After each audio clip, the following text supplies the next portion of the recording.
क्या आपने कभी किसी ऐसे माझी को देखा है जो नदी नहीं, आत्मा को पार कराता हो, जिसकी नाव लकड़ी से नहीं बल्कि ध्यान से बनी हो, जिसका चप्पू शब्द नहीं मौन हो?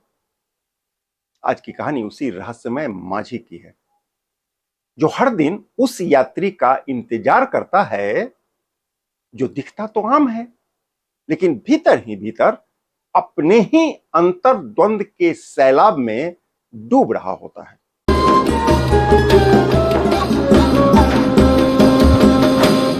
कहानी प्राचीन काल की है। हिमालय की तलहटी में एक नदी बहती थी, शांत मगर अंदर ही अंदर बेकल, जैसे कुछ कहना चाहती हो।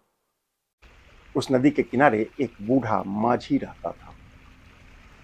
नाम कोई नहीं जानता, लोग उसको औघा कहते थे। मतलब जो तुम्हें उस पार ले जाए, वह भी बिना पूछे। एक दिन शहर से एक युवक आया, बिखरा और उलझा हुआ, आंखों में एक सवाल लिए। सवाल था, मुझे उस पार जाना है। वह युवक माझी के पास गया।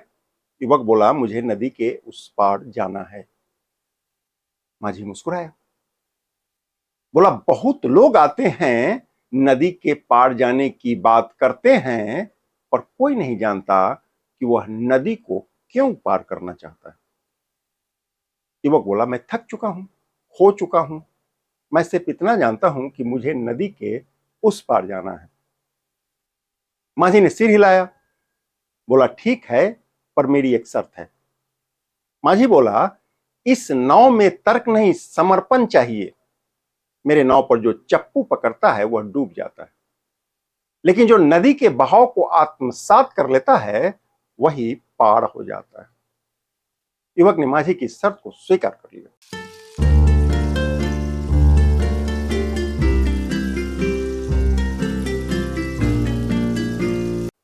नाव चल पड़ी।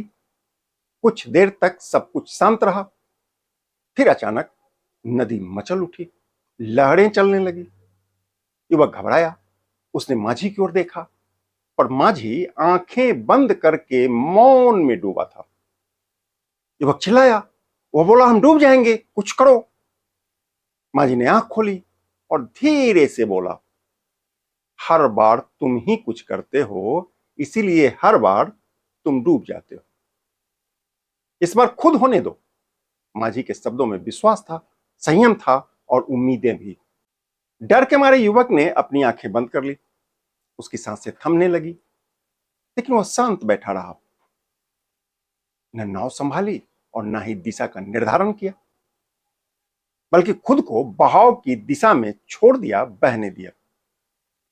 अगले क्षण युवक ने महसूस किया कि वह सही दिशा में जा रहा है। वह भारहीन हो रहा है। वह युवक पहली बार खुद को हल्का महसूस करने लगा था। पहली बार भीतर से कुछ उठता हुआ महसूस करने लगा था। युवक को लगा जैसे वह किसी बहते हुए नदी में नहीं, बल्कि भीतर के किसी मौन में बह रहा है।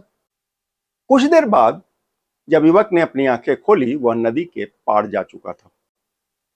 माझी ने उसको देखा, जैसे कह रहा हो कि अब तुझे पार करने के लिए किसी नाव की जरूरत नहीं पड़ेगी। युवक ने माझी से पूछा, आपने कुछ किया क्यों नहीं? माझी बोला, जब तक कुछ करते रहोगे तब तक लहरें उठती रहेंगी, पर जब मन में उठने वाली लहरों को शांत कर लोगे, जीवन का मझधार उसी रोज पार कर लोगे। तुमको सच्चे अर्थों में जीवन का मर्म उसी दिन समझ में आ जाएगा। वास्तव में माझी कोई और नहीं, बल्कि स्वयं ओशो थे।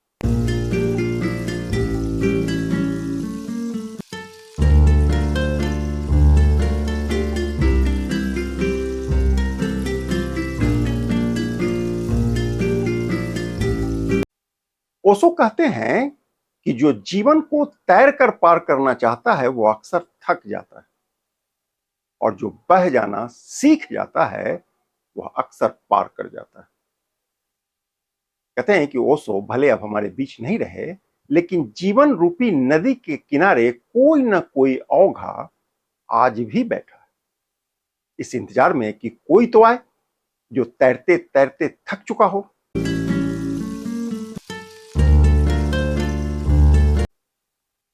यह कहानी आपको कैसी लगी? यदि कहानी पसंद आए तो इसको लाइक और शेयर करें, चैनल को सब्सक्राइब जरूर करें। नमस्कार।